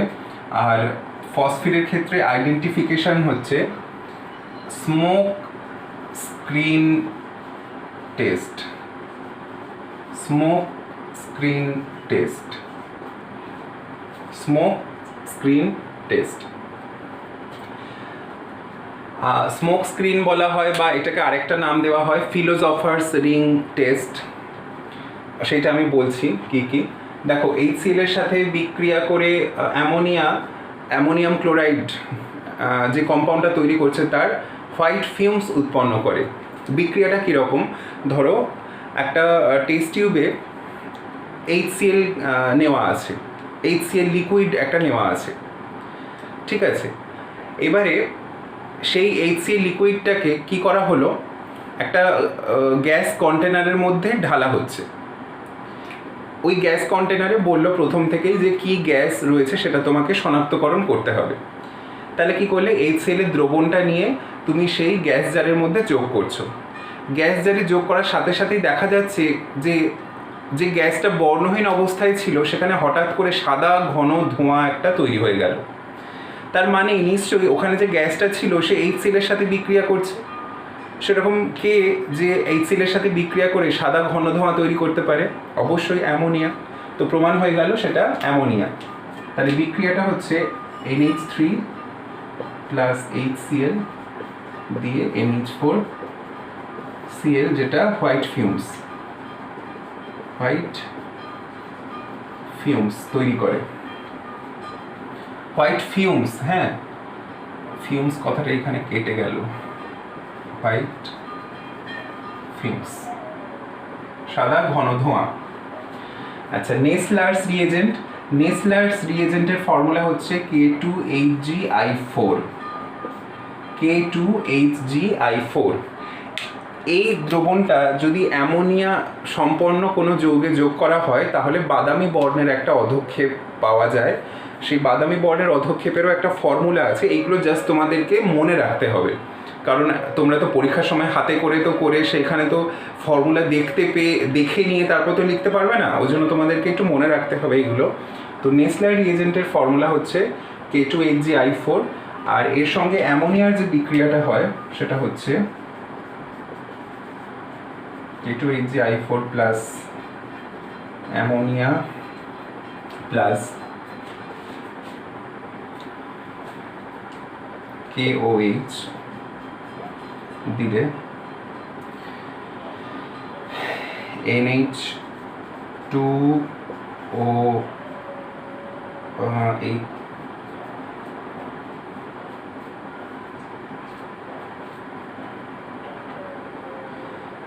NH2 HgOHgI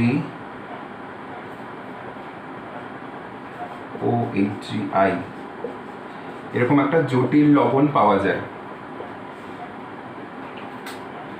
জায়গাটা কম আছে বলে এখানে আমি একটু এরকম লিখছি, NH2HgOHgI এরকম একটা জটিল যৌগ পাওয়া যায় যেটা বাদামি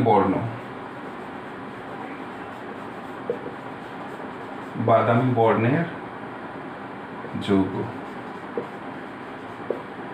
অধঃক্ষেপণ আর কি, অধঃক্ষেপণ এইটা পাওয়া যায়। তো অ্যামোনিয়া থাকলেই এই বিক্রিয়াটা হওয়া সম্ভব। নেসলার বিকারক মানে এটা হচ্ছে একটা ক্ষারীয় দ্রবণ, এই K2HgI4 এর একটা ক্ষারীয় দ্রবণ। সেই ক্ষারীয় দ্রবণে যদি অ্যামোনিয়া যুক্ত কোনো কিছু যৌগকে যোগ করা হয় তাহলে আমরা এই অধঃক্ষেপটা পাবো। আচ্ছা, mercuric nitrate test. Mercuric nitrate টেস্টে কি হয়, এরকম মার্কিউরিক নাইট্রেট একটা যৌগ আছে, একটা রিএজেন্ট, তাতে অ্যামোনিয়া গ্যাস যদি পাস করানো হয় বা অ্যামোনিয়া সমন্বিত কোনো যৌগে যদি ওই মার্কিউরিক নাইট্রেট যৌগটাকে যোগ করা হয় তাহলে সেখানে কালো অধঃক্ষেপণ পাওয়া যায়।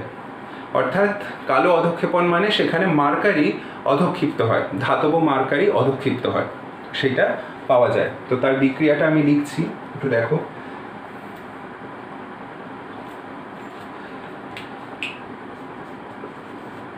HgNO3(2) plus ammonia. আমি কিন্তু এখানে কোথাও ব্যালেন্সড ইকুয়েশন লিখছি না, হয়তো কিছু কিছু ইকুয়েশন এমনি ব্যালেন্সড হয়ে যাচ্ছে, কিন্তু ব্যালেন্সড ইকুয়েশন আমি লিখছি না, আমি শুধু কি থেকে কি হচ্ছে সেটাকেই ফোকাস করছি। এখানে তৈরি হবে HgNH2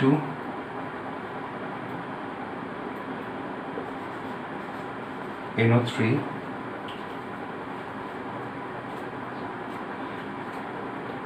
plus Hg plus NH4NO3। এই যে Hgটা অধঃক্ষিপ্ত হলো, এটাই হচ্ছে ব্ল্যাক পিপিটি। পিপিটি মানে হচ্ছে প্রেসিপিটেশনের শর্ট ফর্ম পিপিটি, যাকে বাংলাতে অধঃক্ষেপ বলা হয়। এখানে আমি অত বড় বাংলা ওয়ার্ডটা লিখতে পারছি না, ওই জন্য পিপিটি লিখলাম শর্টে, তোমরা বুঝতে যাতে পারো তাই বলে দিলাম। তো এইটা হচ্ছে মার্কিউরিক নাইট্রেট টেস্টের পরীক্ষা।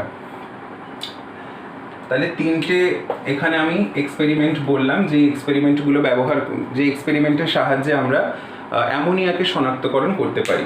আর স্মোক স্ক্রিন টেস্টটা কি? স্মোক স্ক্রিন টেস্ট কিছুই না, এখানে জাস্ট এই ফসফিনটা অক্সিজেনের উপস্থিতিতে জ্বলে গিয়ে P4O10 যেটা তৈরি করে, সেই P4O10টাই হোয়াইট ফিউমস দেয়, হোয়াইট ফিউমস। একটা এরিয়া জুড়ে এরকম সাদা ধোঁয়ার সৃষ্টি করে, সেইটাকেই বলা হচ্ছে এরকম স্মোক স্ক্রিন। ওকে, মানে বায়ুর উপস্থিতিতে অ্যামোনিয়া, ধরো অ্যামোনিয়াও তো ওরকম দেখতে পাওয়া যাচ্ছে এখানে সাদা ধোঁয়া তৈরি করছে, কিন্তু সেটা তো HCl গ্যাসের উপস্থিতিতে। কিন্তু অক্সিজেনের উপস্থিতিতে কি দেখেছিলাম, নাইট্রিক অক্সাইড করছিল, নাইট্রিক অক্সাইড। হ্যাঁ, অবশ্যই ওখানে একটা পয়েন্ট আমি মিস করে গেছি বলতে, অ্যামোনিয়ার সঙ্গে অক্সিজেনের বিক্রিয়া দেখিয়েছি নাইট্রিক অক্সাইড, আর ফসফিনের সঙ্গে অক্সিজেনের বিক্রিয়া দেখালাম P4O10, এগুলো তৈরি হচ্ছে।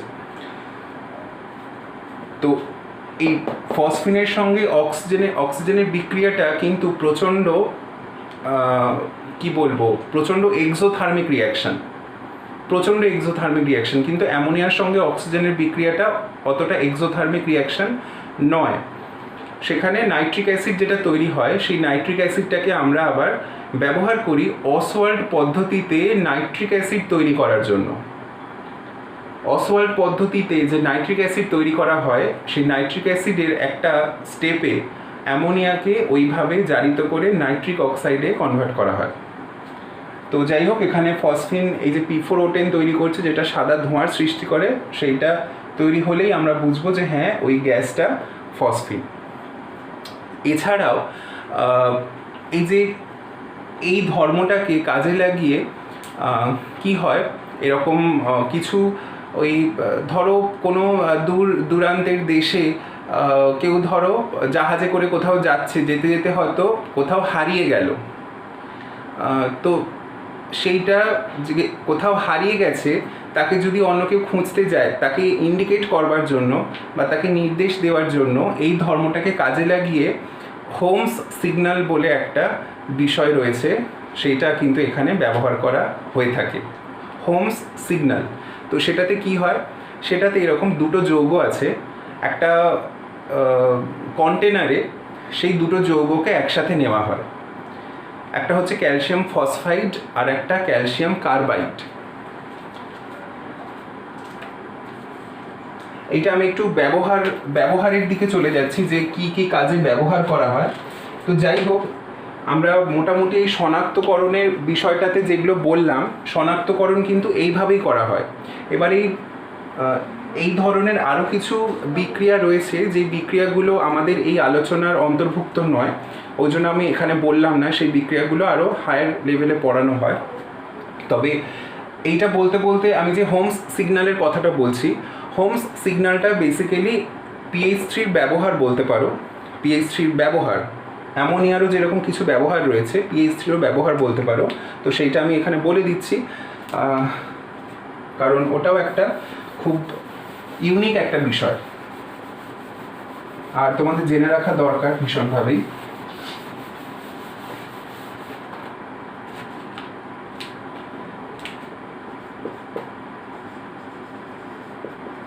হোমস সিগন্যাল,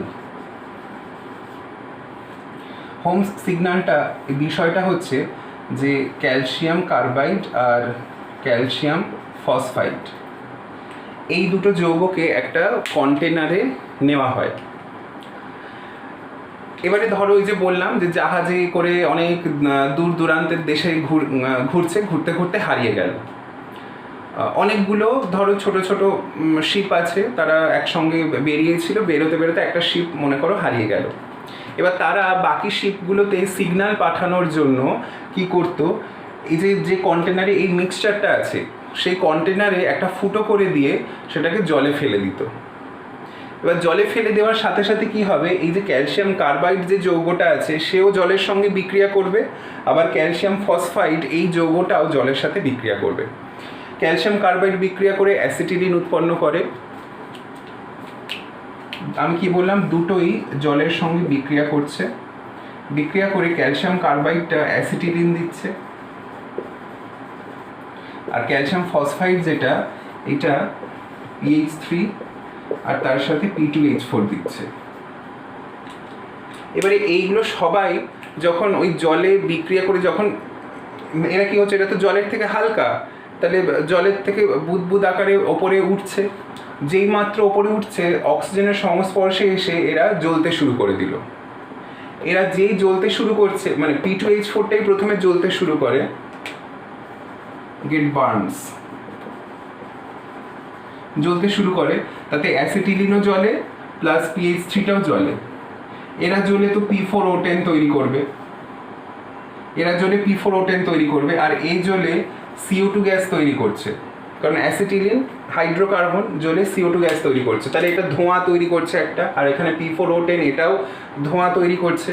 তো এইভাবে একটা সিগন্যাল ওরা যেখানেই হারিয়ে যাক না কেন সেইভাবে একটা সিগন্যাল পাঠাতে পারে। তো সেই কারণে এটাকে বলা হয় হোমস সিগন্যাল। আর এই যে P4O10 যেটা আমি বলছি সাদা ধোঁয়ার সৃষ্টি করে, সেইটা অনেক সময় এরকম ধোঁয়া রিংয়ের মতো, রিংয়ের আকারে এরকম ধোঁয়াগুলো তৈরি হয়। ধরো এখানে আগুন জ্বলছে, আগুন জ্বলতে জ্বলতে এখান থেকে এরকম ধোঁয়াগুলো এরকম রিংয়ের আকারে উঠতে থাকে। তো এরকম রিংয়ের আকারে হয় বলেই এই ধোঁয়াগুলোকে এরকম বলা হয় ভর্টেক্স রিং, ভর্টেক্স রিং বা ফিলোজফার্স রিং, ভর্টেক্স রিং বা ফিলোজফার্স রিং বলা হয় এদের নামটা। তোমরা আশা করি এটা দেখতে পাচ্ছ এই লেখাটা, আমি একটু এখানে একটু ভেতরে লিখলাম।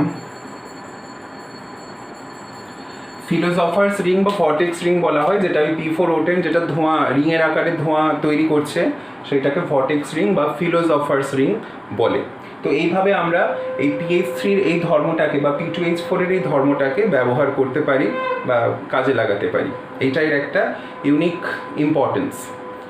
ঠিক একইভাবে আমি যেমন এখানে এই স্মোক স্ক্রিন টেস্ট বলতে বলতে এর ইম্পর্টেন্স বলে দিলাম, তেমনি অ্যামোনিয়ারও ইম্পর্টেন্সটা বাদ দিলে খুবই একটা খারাপ বিষয়। তো অ্যামোনিয়ার কী কী ইম্পর্টেন্স রয়েছে সেটাও একটু আমরা ছোট্ট করে দেখে নিই। অ্যামোনিয়া তো বহু ইম্পর্টেন্স আছে, অনেক জায়গায় অনেক ক্ষেত্রে ব্যবহার করা হয়। রিএজেন্ট হিসাবে ব্যবহার করা হয়, দ্রাবক হিসাবে ব্যবহার করা হয়, যেহেতু এটা পোলার একটা কম্পাউন্ড, পোলার সলভেন্ট হিসাবে ব্যবহার করা হতে পারে।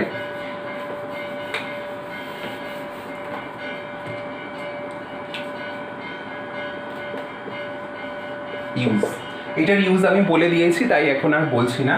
অ্যামোনিয়ার ইউজ হচ্ছে কি, ল্যাব রিএজেন্ট, ল্যাব রিএজেন্ট হিসাবে ইউজ করা হয়। দেখো ল্যাবরেটরিতে এই লিকুইড অ্যামোনিয়াটা স্টোর করা খুব ডিফিকাল্ট, কারণ অ্যামোনিয়াকে এই লিকুইড ফর্মে রাখতে গেলে তার টেম্পারেচার খুবই কম দরকার হয়।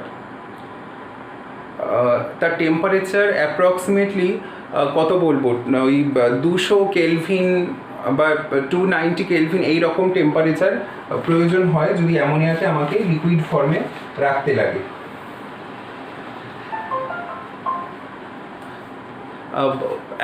অ্যাপ্রক্সিমেটলি 200 কেলভিন বলতে পারো। তো এই টেম্পারেচারে থাকলে অ্যামোনিয়াটা লিকুইড ফর্মে থাকে, কিন্তু আমাদের ল্যাবরেটরিতে তো এরকম 200 কেলভিন টেম্পারেচার মেনটেন করা সম্ভব নয়। তো সেই কারণে অ্যামোনিয়া আমরা যেটা ল্যাবরেটরিতে ইউজ করি সেটা হচ্ছে অ্যামোনিয়া সলিউশন, অর্থাৎ ammonium hydroxide, ammonia solution.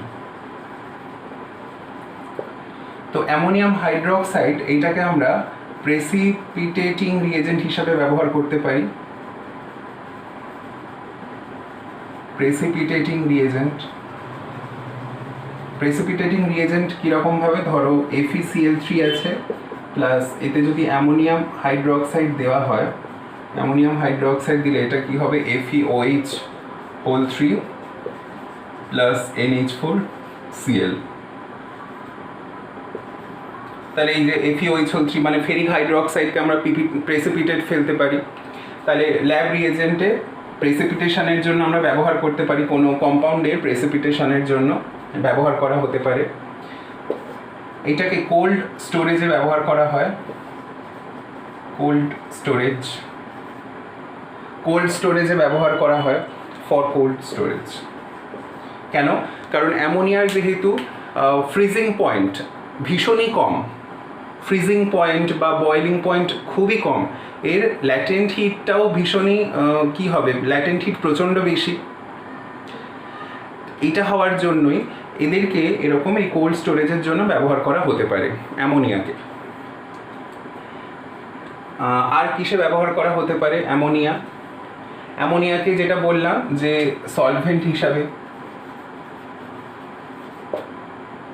As solvent ব্যবহার করা হতে পারে।